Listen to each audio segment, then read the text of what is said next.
Halo pemirsa, apa kabar? Semoga puasanya lancar bagi Anda yang menjalankan. Kembali berjumpa dalam VOA Global Report bersama saya Randy Wicaksana.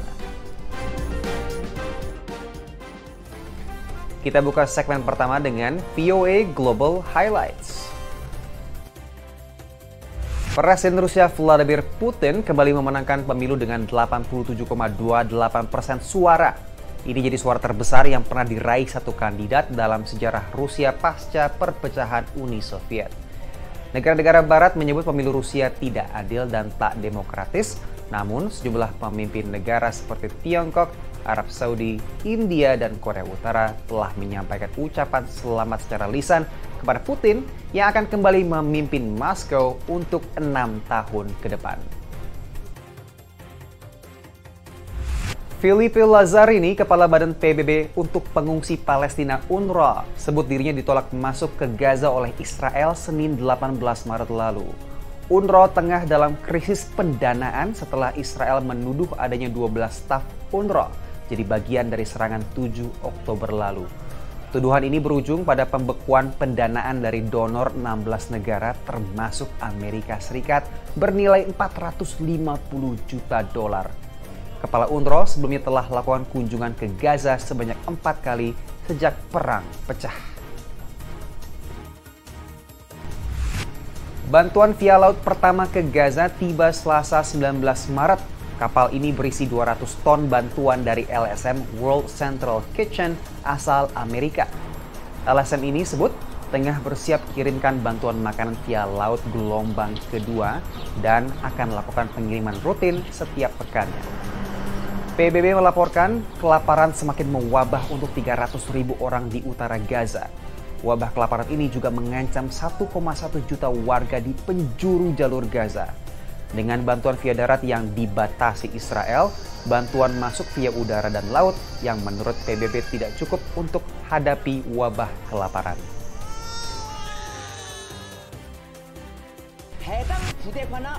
TV pemerintah Korea Utara KRT menyiarkan visual Kim Jong-un mengawasi peluncuran roket tempur di kawasan barat Korea Utara.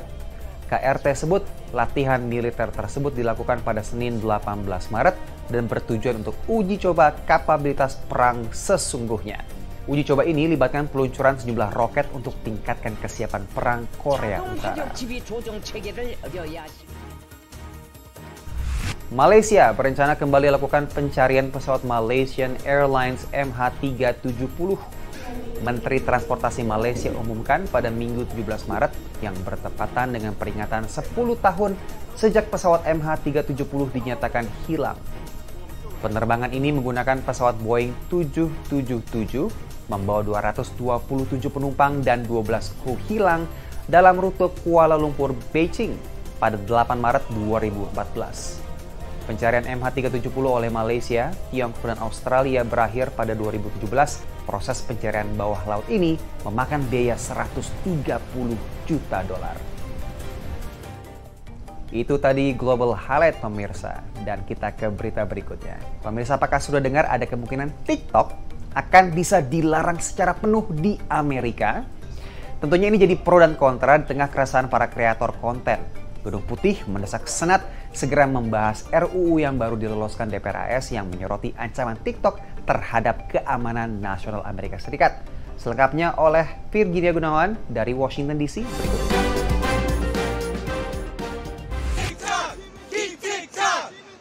Pembuat konten TikTok berdemo di depan gedung Capitol pada saat DPR AS mensahkan RUU yang meminta perusahaan induk TikTok, ByteDance asal Tiongkok, melakukan divestasi ke perusahaan AS bila aplikasi video singkat ini mau tetap beroperasi di Amerika. Gedung Putih mendukung langkah ini. Do we want private data that Americans have to be here or in China? Do we want companies to be owned here or in China?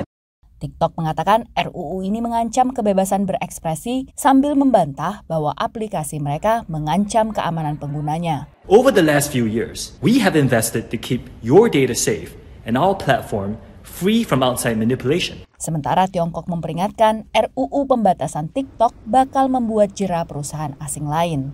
美方对 TikTok 事件的处理将让世界更加清楚地看到，美国所谓的规则秩序究竟是有利于世界，还是只服务于美国自身？ Ancaman larangan terhadap TikTok ini kembali memfokuskan perhatian kepada hubungan AS dengan Tiongkok. This is a very, very unusual move. We have seen previous actions taken against Chinese companies like Huawei or ZTE, but those weren't consumer-facing companies. So this is really putting U.S.-China tensions right at front and center of many American lives. Di Amerika Serikat, TikTok memiliki sedikitnya 150 juta pengguna, menjadikannya negara dengan pengguna TikTok terbesar disusul Indonesia dengan 126 juta pengguna. Dari DPR, RUU larangan TikTok ini akan dibahas di Senat sebelum dijadikan undang-undang oleh Presiden Amerika Serikat. Meski tak sedikit senator yang menyatakan mendukung divestasi TikTok dari ByteDance, namun Ketua Mayoritas Senat dari Partai Demokrat Chuck Schumer menyatakan tidak akan tergesa-gesa untuk menentukan nasib RUU ini. Dukungan datang dari Senator Partai Demokrat, rekan separtai Presiden Joe Biden, maupun Partai Oposisi Republik. I do not want the Chinese Communist Party getting personal data about our citizens, nor being able to have algorithms that would propagandize the American public. Sementara senator lain menginginkan RUU yang lebih luas cakupannya. If I was in charge, I wouldn't be prioritizing a bill to ban TikTok. I would be prioritizing a bill to protect kids online, not just on TikTok, but on a lot of other social media sites that they use. TikTok sendiri telah dilarang di ponsel dinas pemerintah federal dan sejumlah pemerintah lokal. Tapi bila ByteDance tak juga menjual TikTok dan akhirnya dilarang, maka larangan bakal berlaku juga di ponsel pribadi warga. Dari Washington DC, Virginia Gunawan dan tim VOA. Usai jeda pemirsa, kita akan terhubung dengan Aryatna Budianto yang akan bicara soal yang halal-halal di Washington DC. Ana, silakan. Terima kasih Randy. Nah pemirsa, setelah jeda saya akan ajak Anda melihat salah satu bisnis Muslim Amerika di pinggiran Washington DC. Ini salah satu wilayah dengan konsentrasi populasi Muslim terbesar di Amerika Serikat. Stay tune di VOA Global Report.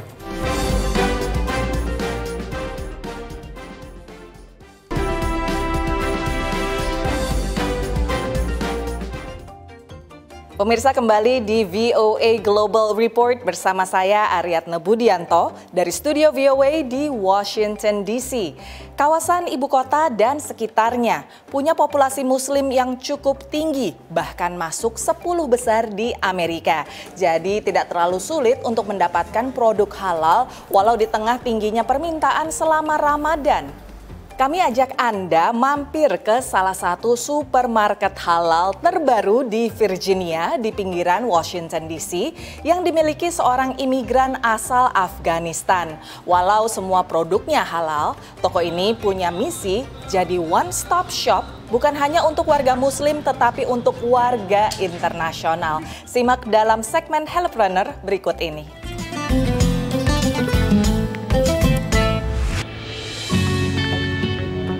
I used to go to other stores and it was designated for certain nationalities, and that made me to decide to open a multinational grocery store to have something for everybody.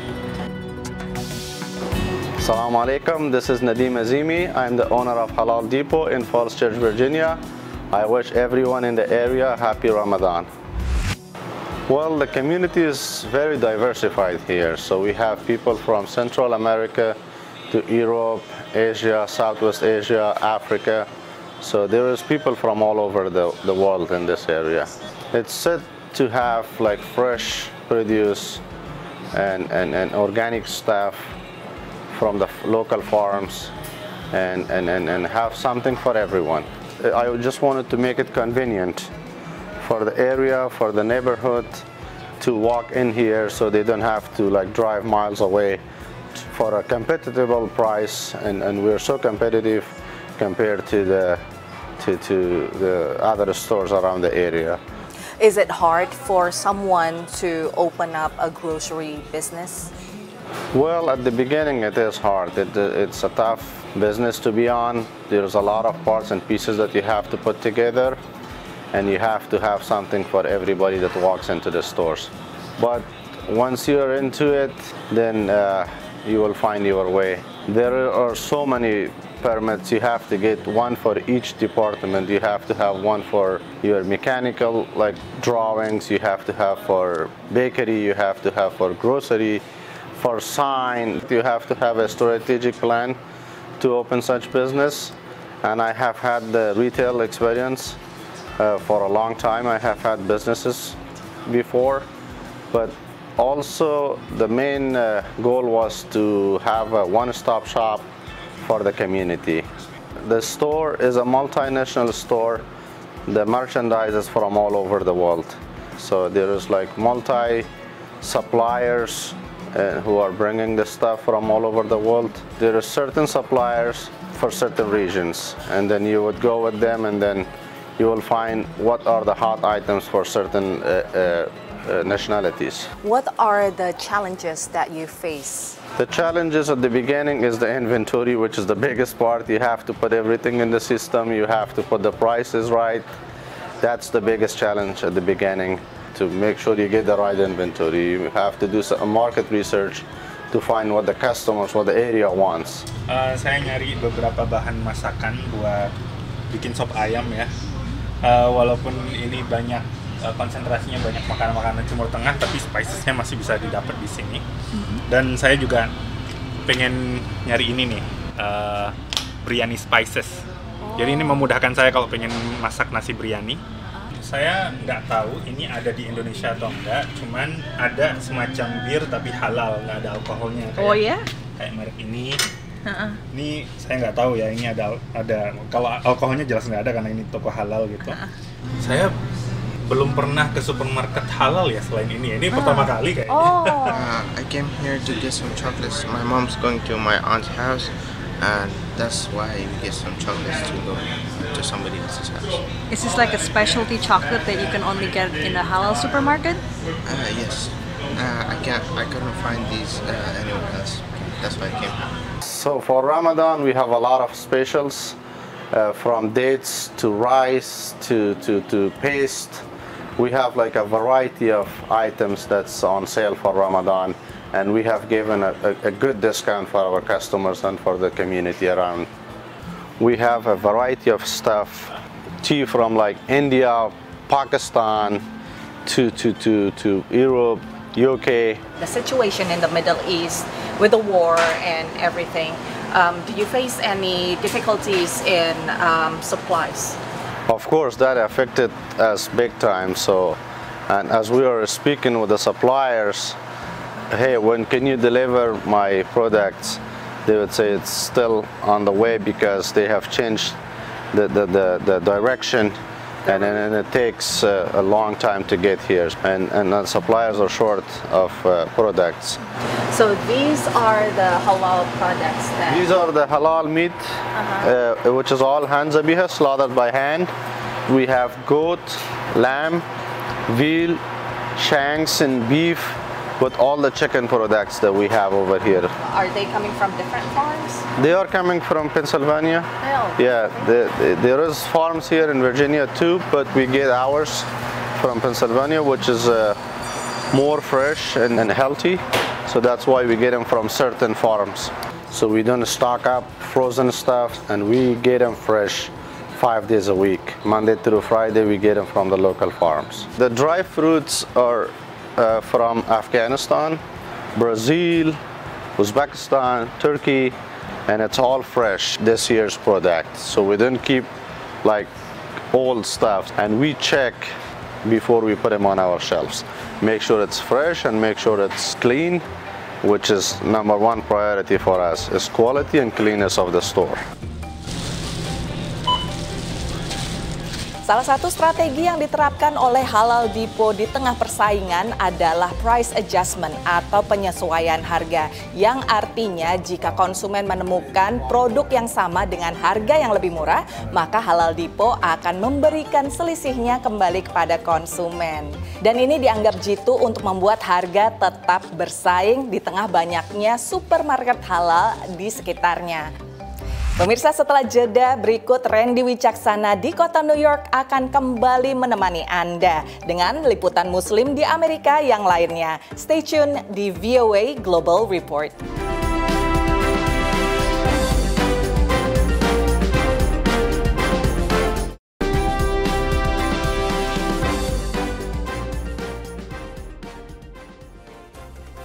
Welcome back to Global Report, pemirsa. Saya Randy Wicaksana. Di tengah gemerlap dan glamornya kota judi Las Vegas, ada sebuah masjid namanya As-Sabur yang tertua di daerahnya dan dibangun sejak tahun 1970. Kita simak berita selengkapnya berikut ini.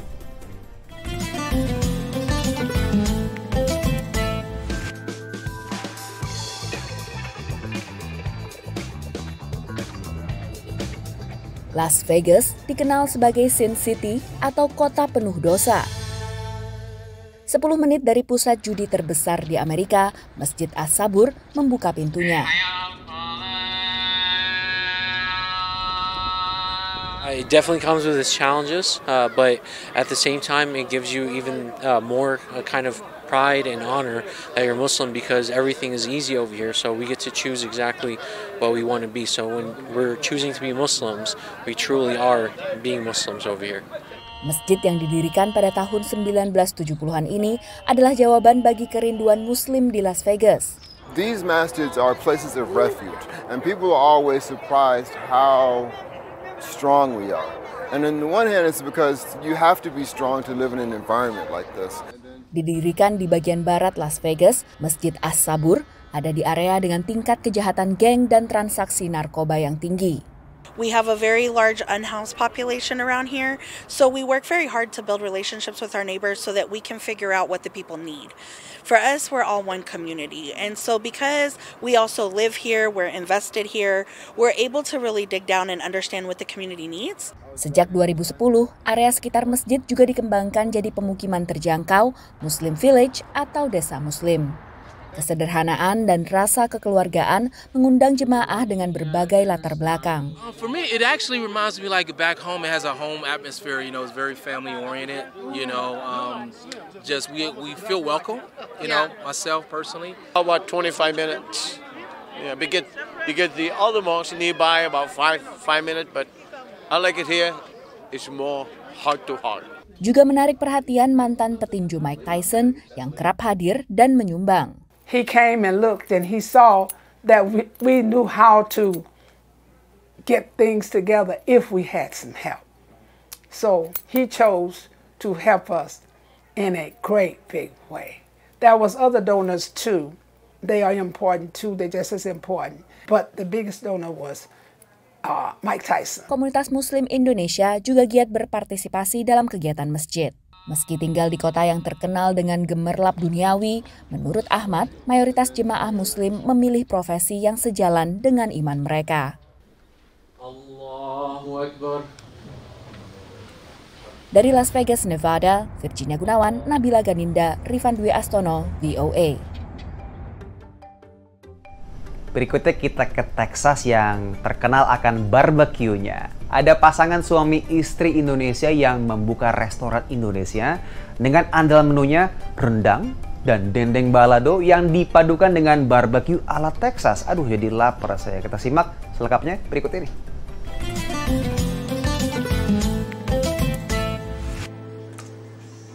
Kita mulai menjadi serius ya karena pandemi waktu itu. Saya lost my job and then I started selling barbecue from the house. Pintu peluang pun terbuka bagi pasangan Fikri dan Reka Saleh yang sebelumnya pernah bekerja di restoran untuk merintis bisnis boga pop-up rumahan.